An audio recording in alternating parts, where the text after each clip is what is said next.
So this topic is one, I think, which vexes all of us. And I think that's probably why you're here, because it's not easy to exactly know what the future is going to bring with our new president. Let me just make a few kind of very, very cursory remarks that as I've sort of tried to think this through. First of all, I think the fact that Donald Trump, his understanding that there is something that is out of balance at this point in the U.S. China relationship is not foolish and misplaced. I think most China experts recognize that things have evolved to a point where there is a kind of a disequilibrium, a moment, a tipping point moment that we are approaching that begs a kind of a new assay of where we are and what we should do about it. The second thing I would say is that the utterances that he's made largely over his Twitter account, I think have gotten everybody off balance because they come from one side of a contradiction and then from another. I think particularly they've got the Chinese a little bit off balance, which I would say that under Obama and even under Bush was not so much the case. Now, I think you all could ask yourselves, is that a good thing or a bad thing? It may be that it allows a new kind of a discussion to happen when it isn't so clear that we will get sort of more of the same and each side holding a kind of a rather firm position. I think if we want to make sense out of Donald Trump, actually those of you who are Chinese, I think might particularly understand this thought. In many, many ways, I think he's like Mao Zedong. Now, I say that not facetiously. You remember what Mao Zedong was all about. First of all, he was a revolutionary. He was a populist. He came in and he wanted to turn over the old order. He had this expression in Chinese, 不破不立. If you don't destroy, you can't build, you can't construct. And he also, I remember very clearly when I first went to China in 1975, a slogan that was everywhere, written on walls and publications, and it was, world in great disorder, excellent situation. One of the sort of mythic figures he admired most was the figure of Sun Wukong, the monkey king who could fly. And the novel that came out of the Monkey King's exploits, Journey to the West, is well known by all Chinese. And his great epithet, this Monkey King, was to 大闹天空, to make great disorder under heaven. This was Mao's great sort of model, Sun Wukong. And I think there's a bit of this outsider, troublemaker, turner over of old orders, putting fingers in the eyes of the establishment in Donald Trump. And I think that there was some kind of inchoate expression in America of the need to somehow turn things over. Again, China has an expression. I mean, so this is why I think it's worth looking at Mao Zedong, this expression of 翻身, to turn over, that you want to have the first be last and the last first, that kill all the landlords, put peasants in charge, on and on and on, just turn society upside down. So I think there is something of this in Donald Trump now. He's maybe not as well read as Chairman Mao, hasn't got 45 volumes of theoretical works to his credit, wasn't classically trained, which Mao was in many ways, but never mind. I think the impulses are in many ways quite similar. Now, we see where Mao got China, and we hope that that won't be the case here. But I would say that now the great challenge comes. Trump has won the populist election, and in regards to China, he has put them on notice that things are going to change, and they were a little rattled. None of this irreparable, none of this necessarily a misinterpretation of reality. But now we come to the moment of moments when he's got to figure out, okay, what's going to be put in its place? How is he going to proceed? And this is going to be the most sort of important time of all, the next 6 months. Is he going to call up Xi Jinping and say, I want to get together, come to Sunnylands next week, we've got to talk, we've got to make a deal? Or is he going to build a 350-ship Navy, and is he going to just continue to tweet and rattle the cage of China and the rest of the world? We don't know. And that's what makes it so difficult to predict. Dan, over to you. Yeah, I could just keep listening and hope that I end up with as much of a good start as that gives me, thinking about this. But so I think what we need to do now, taking the next step from that, is ask ourselves to what extent that revolutionary posture that we're seeing on our phones so regularly, is that tactical, or is that as deeply embedded in Trump as it was in Mao? It turned out for Mao, that wasn't just a tactical sort of veneer. He deeply believed in the utility to China's larger, grand eternal interest, churning things up and breaking the back of so many assets, so many institutions. Look at Trump presently and look at his behavior throughout his life. I'm not convinced yet that he's as revolutionary as he sounds when he's speaking to some audiences. Look at the core. So we start now, as a kind of practical matter, look at this institutionally, right? At the departments of government and how they're likely to be run. Well, there are some pretty radical voices in the mix, and they're being put in charge of new entities which have never existed and don't start with an institutional role and staff. But the traditional power centers of the State Department and the Defense Department, for instance, the secretaries designate, are fairly conventional-minded people who are pretty deeply committed to the traditional international order as we know it, and are mindful of just how much the U.S. has at stake in the way the system traditionally functions, right? So I'm not sure which Trump to believe in yet. Nobody is, right? But there's certainly enough evidence for the moment to counsel waiting a little bit. First 100 days or 200 days if we want to go to 6 months, and see how in practice this government really starts to function in terms of what we disassemble and what we just rebrand. I look out my office window at what I used to call the Gulf and Western building, which the older New Yorkers here will know is the Trump International Tower at the Columbus Center Circle at the bottom of Central Park. It's the same building with a different veneer on it. It's been rebranded as a Trump property, of course, and that's made it what it is today. But it's not tearing the building down and rebuilding from scratch. So I'm not sure yet whether he's a revolutionary.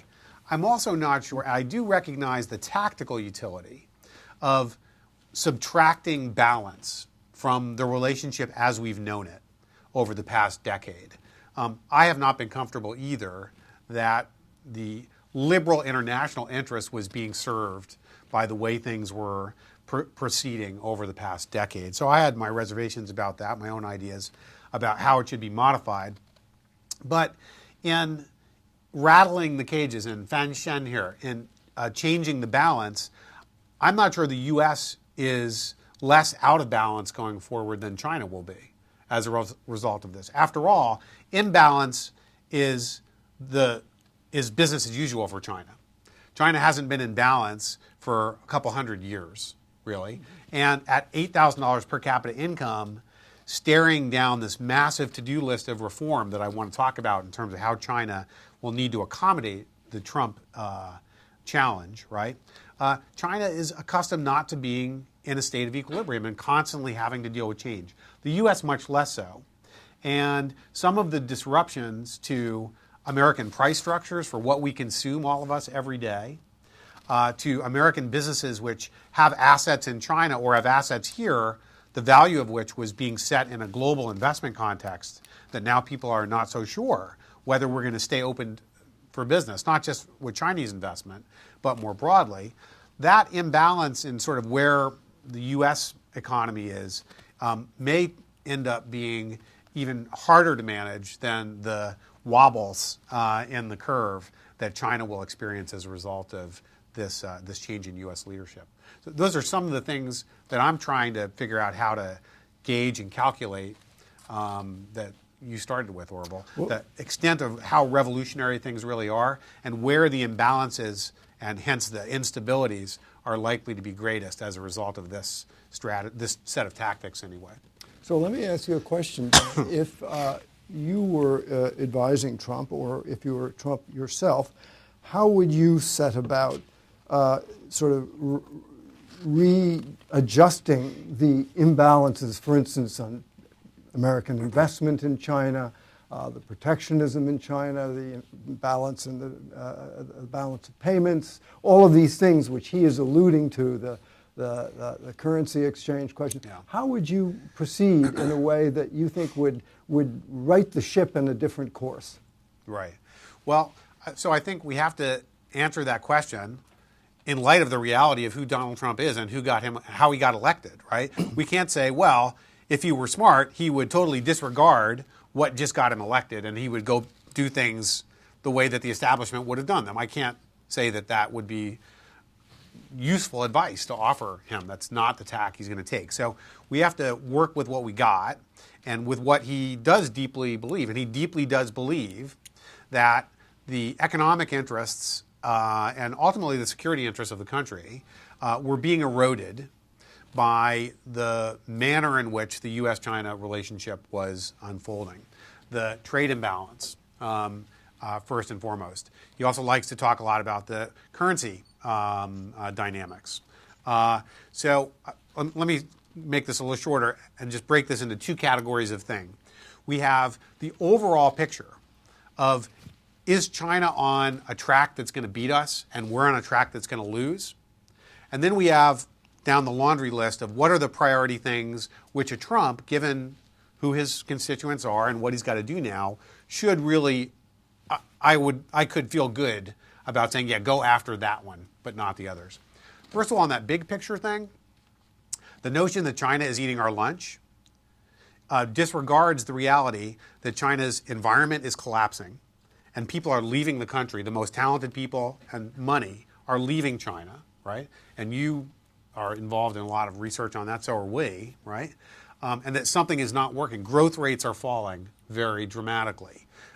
Debt levels are going through the roof in China. So what China comes into the Trump era, if Hillary were president, they would have the same problem. They need radical retooling and reform of the economy at home. As for the U.S. economy, the Trump era begins with full employment, which has nothing to do with Donald Trump. Our books are in pretty good shape versus where they were the last time we had a Republican president, right? So we've got a fundamental picture where I hope that strategically the leadership, president and his cabinet table, are aware that whatever it took to sort of get the constituency activated to win an election, it may not be the case that China's on track to beat us, and so we should just blow up business as usual, because any deal would be better than the track we're already on. In terms of the specifics, currency it's not an issue of an undervalued Chinese currency right now. Quite the opposite. The Chinese are selling off their U.S. treasuries to find the dollars to support their own currency in their markets onshore and in markets offshore in Hong Kong as well. So I would, he's going to have to check the box. Having said we'll label China a currency manipulator on day one, but that's just not where the problem lies. On the trade front, we do have some issues there of a systemic, persistent imbalance in the trading relationship. I'm not sure how much manufacturing is going to come back to the United States. Long term, education in this country, healthcare, the things that make for a healthy, productive workforce are the things that are going to pay the bills in the long run. And that, of course, it would seem to me that not only is that not a priority, it's almost a negative priority that bears the risk of doing some damage to those investments in our productivity in terms of our workforce in the long run. So pick your battles wisely in terms of which of these economic issues really are worth going after. Find a way to recognize what creates value in the long run in terms of our productivity in this country. And it's probably not digging coal out of the ground, unfortunately, anymore. And then understanding the long game and how different the reality is than some of the rhetoric on the campaign trail. But what do you think? What would you? Well, what do you? I mean, we are bumping into friends who have chosen to, serve the national interest by being part of the administration. Some terrific good people, right? who are working for Trump. So what are you telling them? And what are they asking you, more interestingly? Well, I think the dilemma, and you sort of put your finger on it, that makes it so difficult to know how to advise or even think, is that what you might normally think would be the right thing to do might not fit into the general sort of world view of what you imagine President Trump would want to do. And so if you're going to try to work within that world, there's a much more limited and defined set of options at hand.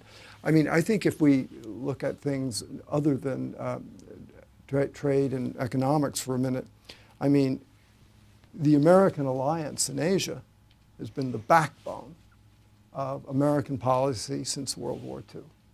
And what is that alliance? It's the U.S., South Korea, and Japan, and until a very short while ago, the Philippines. Now what do we find? We find Duterte in the Philippines has run off with the Chinese, is saying very scornful things about the President of the United States, and this alliance, which was one that we took for granted for decades, has suddenly moved into play. In South Korea, we find the President about to be impeached, the country imploding politically. Possible new president is somebody who wants to return to negotiations with North Korea and a sunshine policy rather than to fortify the alliance with America. The one solid ally is still Japan. So then we have Vietnam, with whom we've been becoming much more friendly of late. Suddenly, a day before yesterday, signed a pledge with China to work out their disagreements in the South China Sea in a peaceful manner. Now, you could say that China saw Trump coming or realized now Trump was in and better start making some deals with these countries in the South China Sea rather than inciting them, because who knows what Trump would do, particularly after Rex Tillerson in his hearing said that it was imperative upon the United States to deny China access to their 6-7 island. Illegal. Yeah, illegal. So you could say already China is responding. Maybe they're just good sense in China, recognized it was time to sort of start burying the hatchet and not pushing everybody to the brink. But all of this is to say that Donald Trump comes into office when there is enormous disarray in Asia. And where even if he were to take the old path and go off to Seoul and reaffirm the alliance, where we have 30,000 troops, whatever it is, same with Japan, Marines in Okinawa, all sorts of aircraft based there.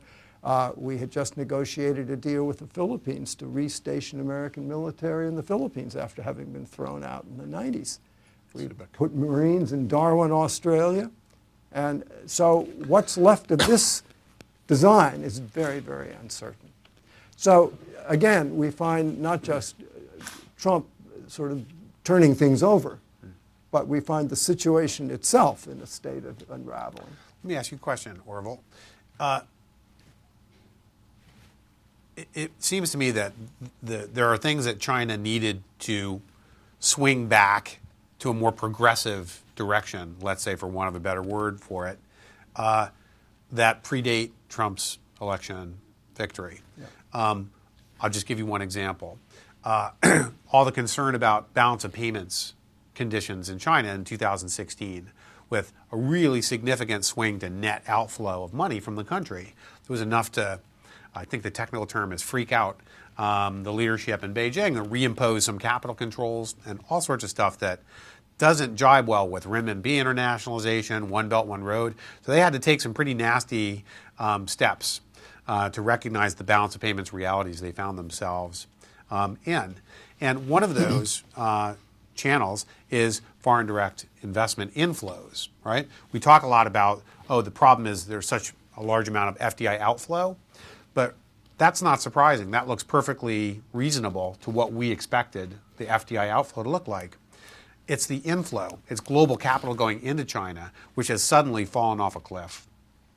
We have in the past month seen some impossible to miss signals out of Beijing of effort to recapture the narrative and get people talking about them moving up the timetable for liberalizing to get foreign direct investment coming back into China, right? But how? So this isn't the first time we've heard these expressions. This is I would say qualitatively different. Whether it's quantitatively different, nobody would be watching more closely than Thilo Hannemann, and he'll know before Beijing knows probably whether there's been a turn in the tide and the money's starting to take advantage of new opportunities. Also, mind you, if the renminbi is forced to devalue by 10 or 15 or 20%, that makes buying Chinese assets for BASF or GE or any foreign company that much cheaper in dollar terms, right? So there's lots of things that could turn the story around in 2017. In fact, I would almost say are likely to. But how can China do the right thing right now? How can Xi Jinping do the right thing when your friends in the press are going to necessarily say, well, he's capitulating to Trump. Trump wins. Round one goes to Trump, right? I mean, doesn't it make it difficult to do the right thing now, given that China hasn't lately been doing the right thing, and now all of a sudden they kind of have to for practical reasons, but it's that much more difficult to do them for political reasons. How do they get out of that trap? How do you handle that? Well, that's an incredibly good question because, as you well know, Dan, the whole question of face and seeming not to capitulate, in other words, not to have been pressured into doing something, particularly by the United States, is a very important dynamic to maintain in China. I think one way to do it possibly, and it plays right out of Trump's strength, is to get together with Trump, Xi and Trump get together and make some deals and come to some understandings, which is conceivable. But I think it sort of depends, though, that China feels the need to do that. Now, my own view was that they missed some very important chances when Hillary was Secretary of State, because she really, do you remember when she wanted to find the reset button with Russia and with China? And she came right here to this building. She gave this speech that she said that the U.S. shouldn't make human rights trump all the other issues so that we couldn't deal with China. And China really didn't respond. And that was an opportunity, I think, that was really missed. But now Trump poses a different kind of opportunity, which is like buying a building. You just go in there and you say, okay, what do you want? Here's what I want. How are we going to work this out? And then I think Xi Jinping may have a kind of an ability to fall back somewhat to make some changes without the sense that he's been pushed into it. So it's transactional. As long as both sides can say they got a good deal. That's right. So what can't be negotiated? Is a question that's been asked a little bit lately? I don't know, but I know that Trump can make any deal look good. The question is, can Xi? What do you think? You know, I'm as flummoxed by this thing as you are, Dan. I mean, I really... Lipstick on a pig, how do you say that in Chinese? I don't know. I'm sure there are 10 different Chingyus to say that better than lipstick on a pig, Right. but I Right. can't think them up right now. I mean, I think this is why we are in such uncharted territory, is that we cannot imagine from the record so far what the record going forward will be like. Let me bounce an idea, and I think we've got like another 3 or 4 minutes, and then we should go to Q&A. I'm getting signals. But, and by the way, the Young China Watchers is just such a fantastic organization. I joined because I thought I was young China Watcher, and it turned out they wanted me on an advisory board for old guys. But kudos to Young China Watchers and Vicky and Thilo here in New York and other chapters around the world. But we look at the Trump people who are going to have a role on China. We mentioned before that we bumped into a few that we know a bit. Look at who's around the cabinet table. And for the most part, and you read their Twitter feeds, which I've done as well, the most part, virtually everyone around the cabinet table doesn't have an axe to grind out for China. Ross, Mnuchin... Except Peter Navarro. Navarro is not necessarily at the cabinet table, right? We don't know where he's Unclear at whether the head of the NTC is going to be a cabinet level official, right? For some purposes, yes. For other purposes, in the cabinet room, This is not a new clear, right? trade council he set up. So, but exactly, right? So we look at the traditional heavy hitters, the head of the NSC, State, Defense, Commerce, Treasury, and there's nobody who wants to pick a fight with China for the sake of picking a fight with China. Nobody wants to blow up China as we know it, the relationship as we know it, because they think we'd be better off and any deal would be better than the one we've got. You go down to the deputies level, what we call the deputies level, and that's where you find the people with the fairly radical ideas. Navarro, USTR, unclear whether that will be considered a deputy's position in the Trump administration or a cabinet position. Mm-hmm. They've talked about downgrading the agency, putting it within Commerce, right? So Dr. Navarro, Mr. Lighthizer, Mr. Yates, Mr. Pillsbury, who've been part of the transition, may or may not be part of government. This senior deputies level is where you find these folks who really want to find a way to start something. Then you get down to the senior staff, the guys who actually have to take the trash out at the end of the evening after the party's over. And there's some very reasonable people. You could almost have found them in either a Clinton administration or any other, really. So it's this weird three-layer cake, four if you consider the president and his family at the very top, right? And it's unprecedented. Nobody knows how this is going to function. It's probably an unstable, by its nature, arrangement. And there will be a Trump version 2 after a year, after 2 years, where some of the unsustainable aspects of how this cabinet of rivals, this team of rivals is put together, have to kind of blow off, and there's going to have to be some rejiggering along the way. And I do think that, we are going to see, we've always looked at socialist countries as having this sort of big leader culture, Stalin, Mao Zedong, Ho Chi Minh, Kim Il-sung, but we've always had a nice, sedate president. Well, now we at last have a kind of a Berlusconi. It's our turn. And his great sort of brand is deals. And it's going to be very interesting to see if he can do big leader to big leader deals. What can he work out with Duterte? I mean, these guys are birds of a feather, in the Philippines. What can he do with Xi Jinping? And we know his aspirations to get together with Putin. So we are in an era where democracies seem to be fading, and where the so-called illiberal democracies and authoritarian governments, just look at it. You have Viktor Orban in Hungary. You have Czechoslovakia has a rather authoritarian leader. Poland is getting very authoritarian. Russia, you have Putin. You have Erdogan in Turkey. You have Duterte in the Philippines. Le Pen. And Le Pen maybe in France. And you have Xi Jinping in China.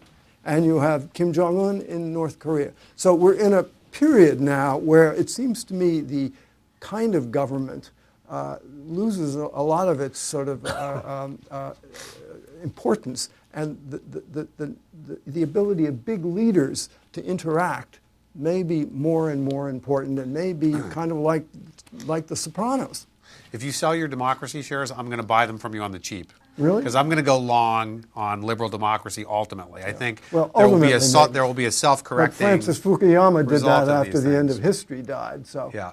In the very long term, we're all dead, as a great economist said. So should we turn to the audience? And is there there are microphones, okay? Let's start right here. What's the likely scenarios for Taiwan in the framework you've just described?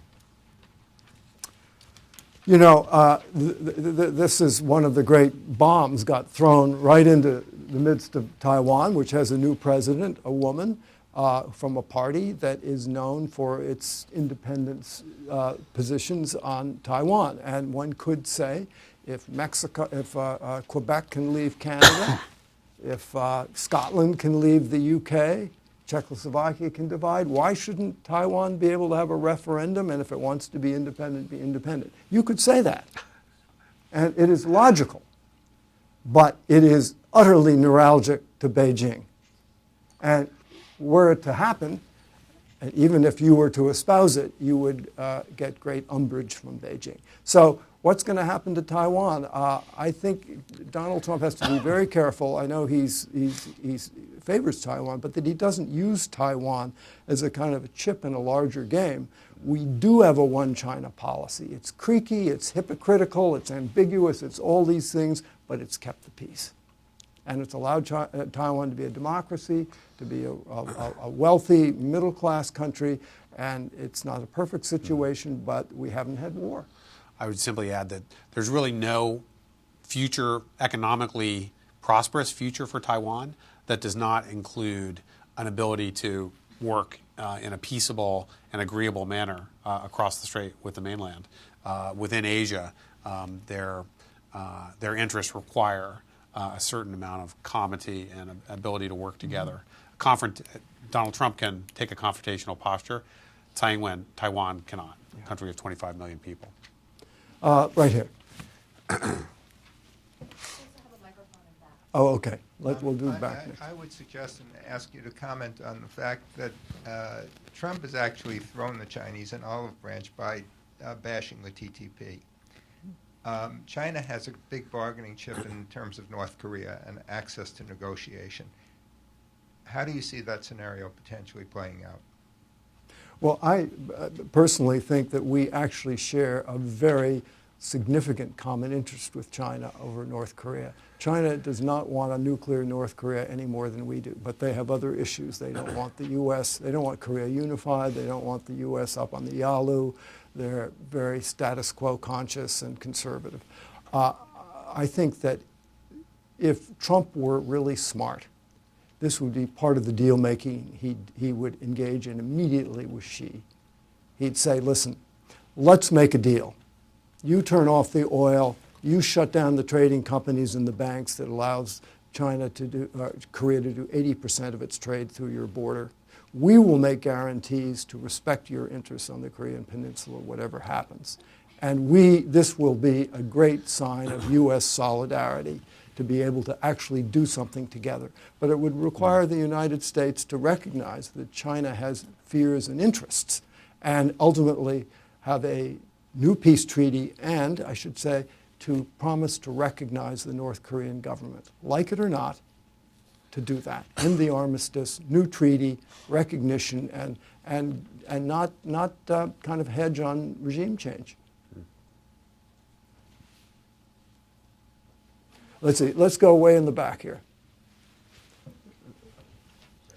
Yes, this guy right here in the. Yeah. Thank you for seeing me in the back.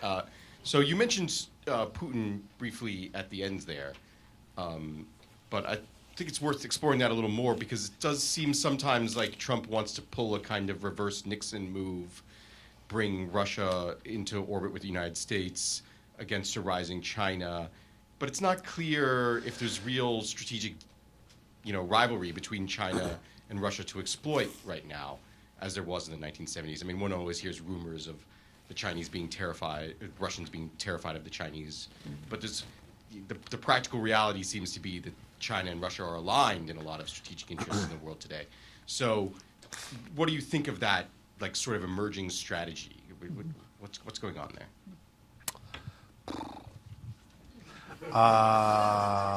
Boy.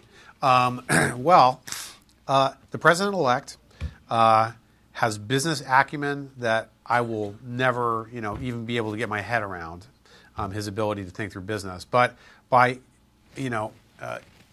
it's fairly, I think, reasonable to observe that in terms of geopolitics and geopolitical dynamics, it's going to take a little time for him to know what his negotiating leverage really is. He's been talking to people who are involved in national security and geostrategic dynamics for a long time, but I don't think until you're actually in a position where you have to manage and think about the things out there, you can really get your head around this. So I think it's premature to start thinking about what kind of geopolitical grand design a Trump administration might or might not have. Personally, I think after Trump's readiness, willingness to walk past the one China principle. I think neither the Russian side nor the Chinese side are going to be confident in his ability to commit to a long-term grand design, especially because he's only going to be president for most 8 years. And he is still, I'm not sure that the majority of the country is going to move and consolidate around his posture on so many things. So from the Russian perspective, from Beijing as well, there are going to be open questions for some time about whether Trump means it this time and is going to stand by some grand bargains, right? And even if he does, whether that will endure beyond the Trump years. I think that it's true, undeniably true, that Russia and China have had many periods of incredible rancor and been at war, in fact, or near war. On the other hand, right now, at this particular moment in their history, I think they do share a kind of deeply rooted common psychological sentiment that they are both empires who've been denied, who've been preyed upon, ripped apart, who've been humiliated, and who are not respected, and whose governments are considered second-rate because they're not democratic, liberal democratic. And this is a very, I think, close bond tying them together. So I think that right now it's going to be very difficult for Trump to peel Russia and China apart, and I don't think that is a very sort of constructive place for him to start. But who knows? Yeah. This is being webcast, so we have to have you on a mic. Thanks. Hi, this is Avneet with the Schiller Institute. I'm affiliated with the American economist Lyndon LaRouche. My question is, in 2014 at the APEC summit, joint press conference, President Xi and Obama, Xi told Obama and invited the United States to join the One Belt, One Road, that this is an open win-win situation, which Obama refused. And then after that came the opportunity with the AIIB, which, again, United States missed the boat. That's the Asia Infrastructure Investment Bank, Infrastructure yes. Investment. And which has, in just the past year, has invested, I think, $2 billion in various projects. And with the President Trump appointed Terry Branstad, who is the governor of Iowa, to be the ambassador to China. It was one of his first appointees. And Branstad has a very decades-long friendship with President Xi. They both were in the agricultural sector, which is really remarkable. And the One Belt, One Road today has about 70 countries involved in it. This is 12 times larger than the Marshall Plan. Getting the United States involved in that would mean immense benefits for the United States also. So what do you think about that proposal? That still stands, probably. Look, I think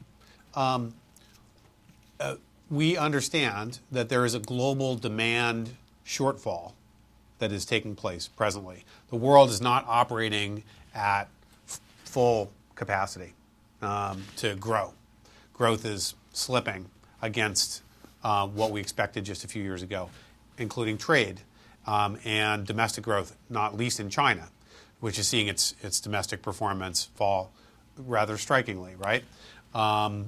So there's absolutely room. President Obama and President Xi very much agreed on this and put it in their joint statements after their visit at the White House, which is much more important than their APEC meeting, I would say, on this topic, that China and the United States both should work to both separately and jointly to stoke global demand and see what we can do together to promote global demand. Being at loggerheads with each other is going to reduce global growth and global demand. It increases global political risk. There are lots of headwinds now facing the global economic outlook. New Chinese institutions that showed up very quickly and put a lot of promises on the table to do a lot of things all over the developing world, right?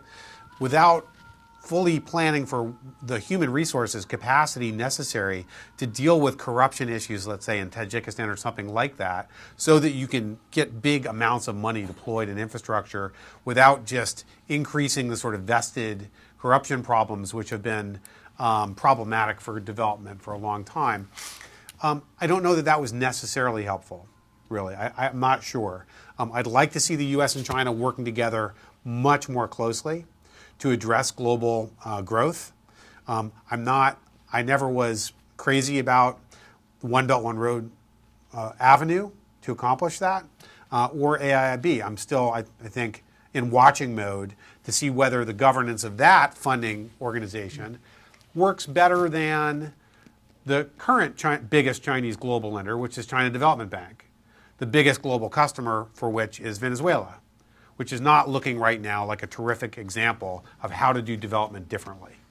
I'm just not there yet. So Trump's open to the conversation around AIIB. I think he should be. And he's open to the conversation around One Belt, One Road, right? For One Belt, One Road to happen the way we had hoped, the world either has to want to hold renminbi, the Chinese currency, and not fear that its value is going to fall, or China's going to have to find a new source of US dollars and euro because their reserves are getting depleted right now because of some imbalances in their economic system. So slightly long-winded answer, but it's a complicated topic. And I think Trump was smart to put it on the table as something we can talk about. Chinese side very much would like American participation in these new institutions to lend them credibility and add to momentum that might make them a success. We'll see. Okay, right here.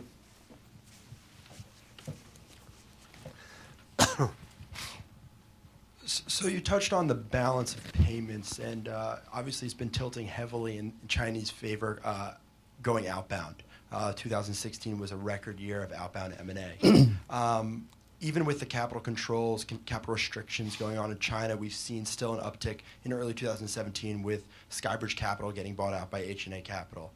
Do you think that Trump taking the presidency will have an impact on these outbound flows, especially as it relates to CFIUS?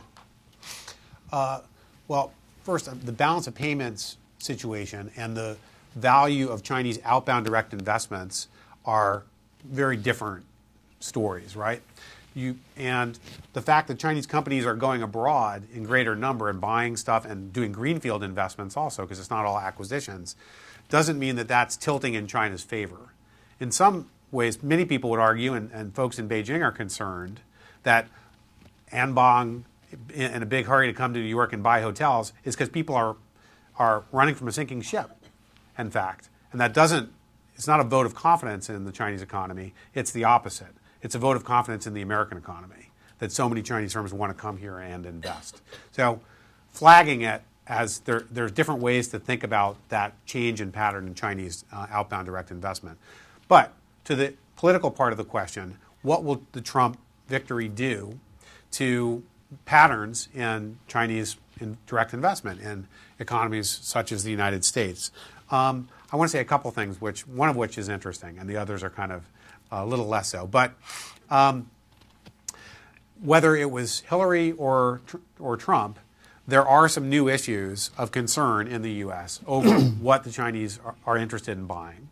And in particular, semiconductors and some other areas of high technology are a greater concern to us and the Germans and the Taiwanese and others today than they were a few years ago, mostly because the Chinese designated a huge pot of money to any firms that wanted to go out and do those kinds of acquisitions. So it triggered a sort of national security concern that wasn't there the same way prior to the current period. Secondly, this pushing up the US dollar in all the ways that Trump policy is tending to do so is of course going to make getting some of that, riding the dollar up and buying US assets more attractive to some Chinese investors who think they're going to have an exchange rate gain if they buy into the US. And they maybe see tomorrow's Chinese renminbi rate lower than today's. So they want to move into somebody else's assets as quickly as they can. But third and finally, and this is the interesting part, if you do put the priority on trade policy, as we talked about before, Orville, and raise U.S. tariffs on Chinese goods, what is the classic response to a higher tariff wall? What did we see from Japan in the 80s? It is jumping over that tariff wall and making a direct investment in the United States so that you don't have to pay the tariff and you are a local manufacturer. Right? Japanese car companies. That is exactly what the strategy was. There was a strategy in the 1980s, and it wasn't just to keep all global commerce out of the U.S. It was Why don't you come make it here rather than shipping it to us? But then, Dan, we have the interesting question that some people in the Trump administration, you mentioned CFIUS, which is the Committee on Foreign Investment in the U.S., which is a kind of a mystical organization in the Treasury Department, but with other agencies in it, that decides on only one thing to date. And Dan knows a lot more about this than I do. That is an investment from abroad counter to American national security? It can't deal in protectionism. It can't deal in other interests of the U.S. There is discussion now in Washington amongst some people in high places that they ought to expand the mandate of CFIUS to control foreign investment. So you may have this avalanche of money coming in from China, which by and large, I think Dan and I would agree, I think has been good. But we now have these expanded concerns, and maybe we want to pay back China for not letting us invest in myriad sectors of the Chinese economy with saying, okay, what's fair for the goose is fair for the gander. That is something that's going to come up. And concern over that may be one of the reasons why we're seeing, as we discussed before, some accelerated Chinese steps to put some FDI liberalization on the inbound side on the table, so they can point to progress there that catches up with where they should be by now anyway, probably, right? But this is going to be a very tricky one. At the end of the day, if people from around the world where economies are not doing as well as they could prefer to bring their bags and suitcases of money to the U.S., the answer should be yes, right? That's really worked very well for us for about 235 years. And it would be a shame to set that aside without stopping to think, what's the harm, really, from letting other people make the mistake of being protectionist, of closing themselves down to global investment flows more than they have to for security reasons? Okay, listen, way in the back, let's just deal with some people who are next out door. in the other room. Okay, that woman who just jumped up. Hi, Lynch with China Law and Policy, and I have a question. We've been talking a lot about the relationship with China and the Trump administration and the cabinet having people that probably won't blow up the current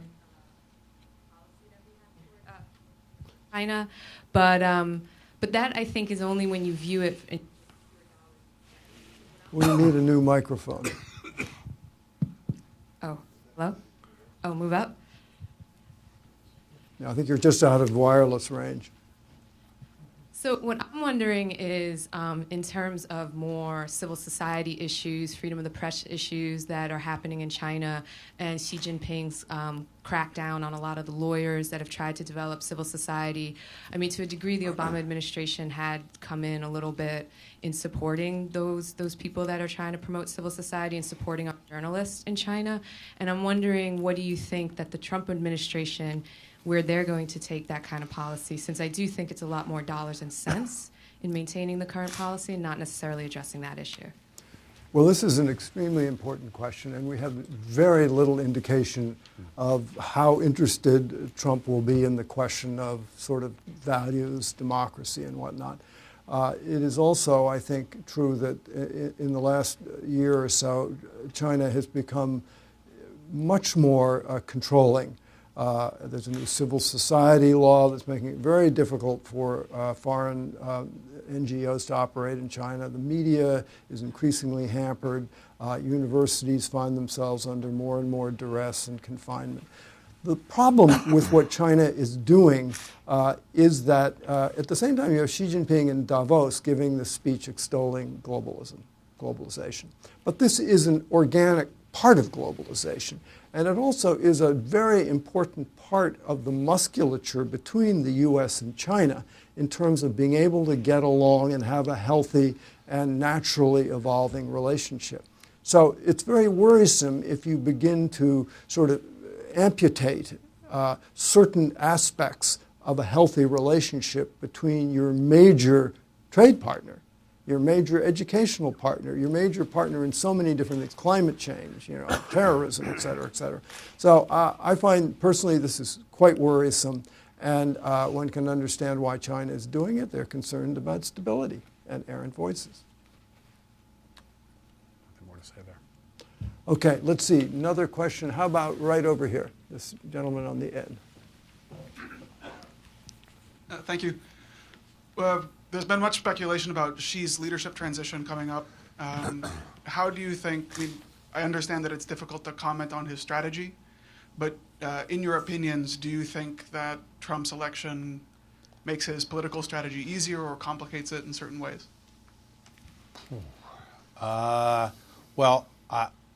It was never easy. It was never going to be easy. It was always going to be complicated. The Trump factor adds one more layer of complication because how China should play its cards right in response to this, whether the Chinese side thinks it should try to cut a deal, or do they perceive that the Trump set of ideas is so inherently unworkable that there's going to be a bit of a meltdown here, and they should just bide their time, play a conservative game, really, and let that happen. Those things are surely being discussed with great urgency in Chinese advisory circles and leadership circles. And I'm sure that that has some implication for the jockeying and discussion about the next standing committee. But it was complicated to begin with. It's even more. It's somewhat more complicated on the external side now. The old saw, Orville, was that as much as we think it's all about us, inside those Chinese political debates, the internal Chinese situation is like 90% weighted in terms of what they consider to be the thing that is they got to worry about. Yeah, and it's very hard to see into that black box, so we don't virtually impossible. Really know what's going on. I think one of the things, Dan, that sort of concerns me is that both Xi Jinping and Trump seem to have quite thin skin and very sensitive to things. Xi is a very nationalistic man, a proud nationalist for his country, and takes insults. I think doesn't just let them slide off. So this is a little bit, I think, worrisome. It's also worth noting that in the next party Congress, which is next fall, 19th, usually there is a leader on deck who is the leader designate to take over 5 years hence. And we've always had that pattern. Right now there's nobody on the horizon. And it's going to be very, very interesting to see if Xi Jinping allows such a person to be designated and appointed. If he doesn't, then he sort of turns into Putin. It's a big break. Big break. Then you can say this guy may go on for another 10 years. If he does do it, then he, in a very sort of cryptic way, he sort of amputates himself because he basically makes himself a lame duck. Unless it's a Medvedev. Unless it's a Medvedev. Yes. Well, yes. I mean, so that's why the Russians and the Chinese have a lot in common. So it's really hard to know how the leadership thing will work out. If I had to bet, I would say that Xi Jinping is going to find China really needs strong leadership, and that strong leader is probably going to be him. Way in the back, the gentleman in the black sweater. Yes.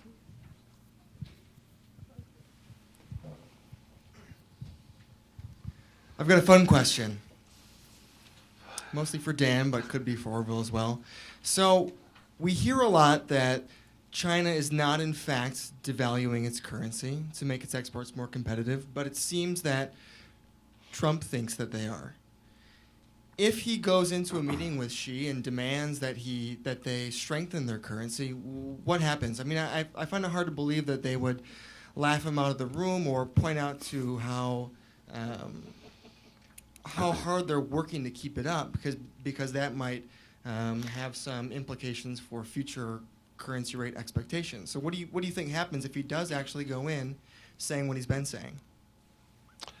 So we know what Trump has said. We don't know what he thinks about this.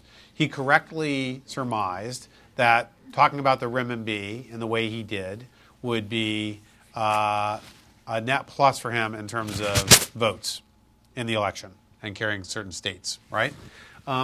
However, in their first interview with the press after being designated, the Treasury Secretary designee and the Commerce Secretary designee were asked whether they were going to be following through with the designation on day one, and very much hedged and backed away from it. So, I mean, the fundamentals are such that there just is no case for a renminbi strengthening right now. There's just no way that a responsible government could engage with a discussion over doing that presently. And I think if the president-elect doesn't already realize that, then he will realize it fairly soon, and they'll have to come up with some way out of this trap. That one, it's a Maodun. It's a, one has said we will on day one, and the other has said we can't possibly on day one. In fact, we have to go the other direction. And for both sides, it's pretty well dug in at this point. So, there are so many other issues that are also going to get media attention that if this one doesn't get delivered the way that the Trump President-elect Trump said it would be, that nobody's going to write an editorial that says, "Oh, Trump's credibility is in question." No, right? No, I mean, he's perfectly capable of 2 months from now saying, "You know what, folks, not a problem." Yeah, they did it. Right. Yeah, they did it. Yeah, they listened to me. Yeah. And it's okay now. They had an effective appreciation against the basket, and that's what I meant. This is the great virtue of not needing to be consistent. You have immense flexibility. I have to study this. Okay, right here. We'll wait for the mic here. So, a related question, Dan. I don't know if you caught any of the Ross confirmation hearing today. It's the headline. Right. The manipulation issue didn't come up that much. If you had seen it, I was going to ask you, was there anything in the testimony about trade and supply chains that did anything for you? I didn't. All I saw was that he stuck on China the whole hearing, the whole afternoon, and was very aggressive on trade. Kept coming back to that is the problem. The way China trades, China's trade policy is the problem, is the problem, is the problem. So that's all I have to go on thus far, that the administration is going to double down on its, we're going to do something about trade policy position, which I think is, among the 2 or 3 or 4 leading China complaints that have been put on the table, that's the one which, is probably the most reasonable to pursue and is the most actionable as well. We have a raft of major trade cases out of the tail end of the Obama administration, including one to do with aluminum, which is quite notable in some respects. That'll be a WTO case. So I don't have a problem with that. Now, if you're the Secretary of Commerce, that's what you talk about. You talk about trade, because that's where your responsibility lies. Okay, right here, right in the far, yeah.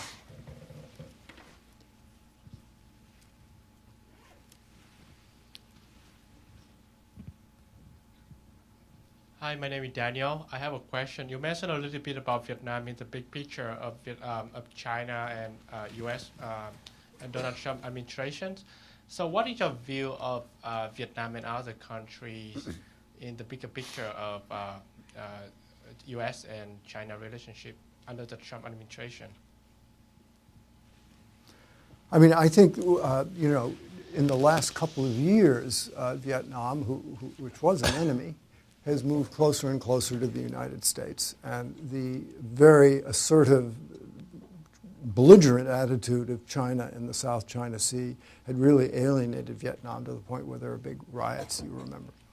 I think what is so interesting now is that as people begin to wonder what the United States is going to adopt as a policy towards Asia, and where it's so uncertain whether our traditional alliances, our traditional presence in Asia, which has been enormous over the last half a century, whether that will go on, you begin to find countries like Vietnam thinking, well, we certainly would like the U.S. around. It helps us hedge against China, but we better also make some deals if we can with China because we don't know what the U.S. is going to do.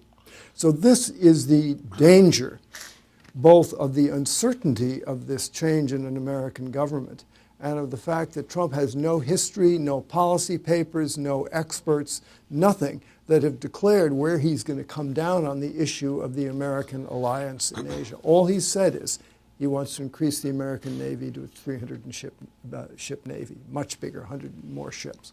So you see places like the Philippines and Vietnam beginning to say, well, fine, we'll take your support if it comes around, but in the meanwhile, we're going to hedge our bets with China. Let me offer one more thought. I mean, and this applies to so many things, right? The political analysis requires us to see into leaders' minds and understand how much credibility they're going to lend one another and whatnot, right? And make deals. And we just can't be sure, right? It's inherently difficult to predict based on human beings. But we can look at some data and a little bit of the economic fundamentals underlying the region and the regional economy, right? We've got a slowing China, which means demand is falling a little short inside the country, a propensity to export some of the overcapacity that the country has. We have, and we talked about this a little bit already, a tendency to devalue the renminbi, not appreciate it, to get out of the trap that they're currently in. We have U.S. imports from China that are going to, versus business as usual, come down a bit. We can't say just how dramatic this is going to be, but whatever business as usual was in the growth of Chinese exports to the U.S., it'll be lower, somewhat lower. Even if it's not done through tariffs, just the risk factor in between the two. So there is such a thing as trade diversion. If the U.S. doesn't let it in, right, it will go somewhere else. And all across the rest of Asia, there is an increasing pool of Chinese light and low-tech manufactured goods that is spilling out and is changing the name of the game, right? A decade ago, the prospect for everyone in Asia was, we're going to export to China. China's going to process stuff and turn around and ship it to North America and Europe, right? And that's the way there'll be a triangular trade, right, such as we had between Britain, Barbados, and New York 300 years ago. That worked until 3 years ago. The past 3 years, China is running a massive, persistent trade surplus, not just with the United States and Europe, but with the rest of Asia, right? And that's going to get worse, not better. So the geoeconomics underpinning the situation in Asia are shifting. Are shifting. And in a way which is going to make it a little more difficult for China to explain why it's in everybody's advantage to have a closer economic partnership based around Beijing versus a more diversified approach. I think what's going to be very interesting is if trade softens and China's growth rate continues to soften, we may see China adopting a very different attitude, both towards the United States and its neighbors, Japan and Korea in particular, because it will move from a position of sort of demonstrable strength to one of weakness. And that could have a very good effect, I think, on the way even though it would have a bad economic effect on sort of the diplomacy and lowering the temperature in the region in terms of the South China Sea, the dispute with Japan in the East China Sea, the disputes with America about the high altitude nuclear missile defense systems in Korea, et cetera, et cetera. The Davos debate this week is a little bit what happens if the U.S. withdraws somewhat from its traditional place out there. Is there a vacuum? Well, we could see that to some extent. That's intention for this new administration. But we're also likely to see a little bit of a withdrawal of China, per your point, Orville, versus the expectations they had set about all the things they could do in 70 developing countries around the world, so many hundreds of billions of dollars of trade finance and credit, running trade deficits with poorer countries to their south, the old model that because of changing prices for Indonesian palm oil, Indonesia's no longer running a surplus. They're running a deficit. Because of China and policies like Made in China 2025 and its predecessor policies, pushing China up into low-end manufactured goods and electronics, Malaysia no longer has the opportunity to use its comparative advantage to ship into China the way it did, right? So it's really the two engines of global growth and outlook, both have the prospect in the medium term of pulling back a little bit and not being what we imagined they might be. And it represents then less contentious leadership paradigm, but also less leadership. Instead of a G2, it's a G minus 2. Yeah. I mean, we may be heading into a world like that that's sort of much less big power driven. I mean, this is the critical moment for the United States. Are we going to continue to be a great power that casts its shadow around the world, keeps the Seventh Fleet, patrolling all the waters of Asia? Or are we going to retreat the way Europe has? I see the 2-minute warning. You want to pick a last questioner out there? 2 more questions. All right. Oh, 2 more questions. Let's take this gentleman right here. Hi, thank you very much. Could each of you run down something you'd be watching in terms of a low probability, high impact event? Not something out of the blue, but something that at least has strains that can be traced and seen now, but wouldn't necessarily be exceedingly likely.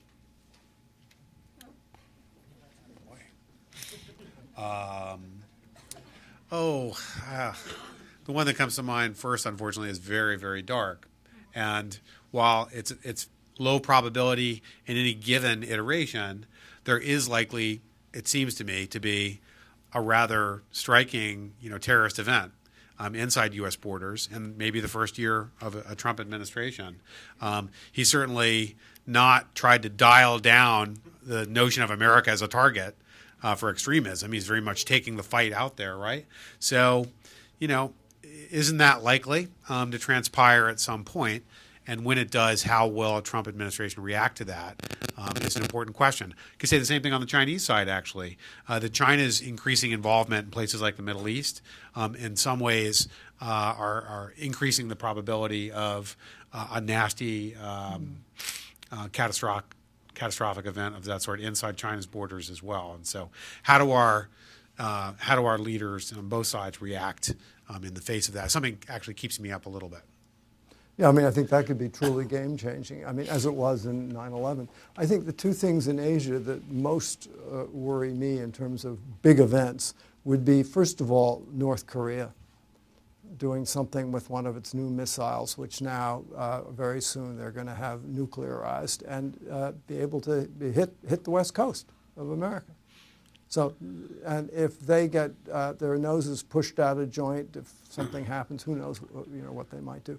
I think the second thing, which is a little less probable, but when you look at what's going on there, you wonder how they've avoided it, and that is China and Japan. The fishing fleets, the white hull, non-Navy maritime patrol boats, circling each other. I mean, it's a very dangerous, tense situation there with 2 powers that have a lot of firepower at their disposal if something happens. Last question. All right, let's see. Let's take this woman. You've had your hand up for a long, long time. Thank you. I have a question that's follow up on the Taiwan issue. I mean, the issue has been there. China knows, U.S. knows, Taiwan knows, and but when Trump get on the phone with Taiwan and Beijing said that it's just a sneaky gesture of Taiwan, but obviously Beijing never says what it really means. So, what do you think is the motivation behind this move? Is it just a water testing, or do you think it's a sign showing that the coming up administration is willing to go more onto the edge of the whole China-U.S.-Taiwan relationship? Or to speak of Trump himself, is he willing to go more on the edge to serve his business benefit? Well, the first thing I should say that on March 1st, we are going to have the former president of Taiwan here doing a conversation with Professor Jerry Cohen from NYU, who was his professor at Harvard, talking about their lives, the whole Taiwan, China, U.S. question. So you're all welcome to come to that at 6:30. It's very hard to know what Donald Trump will do about Taiwan. I think when he looks at the one China policy, he doesn't look at it the way maybe Dan and I would. I mean, we've been inside this bubble for so many years where the one China bubble is a line you cannot cross without every alarm in the building going off. Donald Trump doesn't see that line. He doesn't acknowledge those alarms. He just says, hey, this doesn't make sense. What do you mean I can't call up the president of Taiwan? I'm selling them F-86s and submarines. What's going on here? And, he's not out of his mind to think that. But it's just he's out of his mind to think he can get away with it given the terms of the game such as they actually are. So who knows what he's going to do next? I mean, I'm in a certain sense, I'm sympathetic with his view as any rational human being would. But there's an irrational side of that rationality, namely is that China won't take it. Dan? Well, I mean, the good news is it can't get any worse, I guess. There's I think it can. There's no more sacred cow Yeah. in terms of doctrine, right, than the one China policy, right? Well, he could go to Taiwan. He could invite Or he could Taiwan to have come her here. for a state visit, these kinds of things, It right? could- it could get worse. Yeah, fair enough. This issue could get worse. But there really is no issue that is really more sacred in how we have tried to manage the relationship here. So, starting on that note and checking that box before the inauguration even, does put us in a position to move in a more constructive direction than the one we've been trending in since the election. But it also signals, Dan, that this man is not going to just sort of toe the conventional line of what went before. Absolutely not. And one has to be impressed, as I think you and I are really, that now that it's all in play, we see that, if you could get this far with the sort of madman strategy in a way, but then know how to manipulate and use the levers of traditional power to your advantage, you actually could come out with a better situation than we had a few years ago. But again, Orville, the thing that gives me the most pause is how do we disentangle the changes which China had to make anyway in terms of how its politics and economy were being managed from things that are being done that have to be credited to the tactics that President Trump has applied. It's going to be difficult, I think, to separate that in the narrative and get that straight, not least for the Chinese side. It's going to be quite a ride, folks. So stay tuned. But thank you for coming.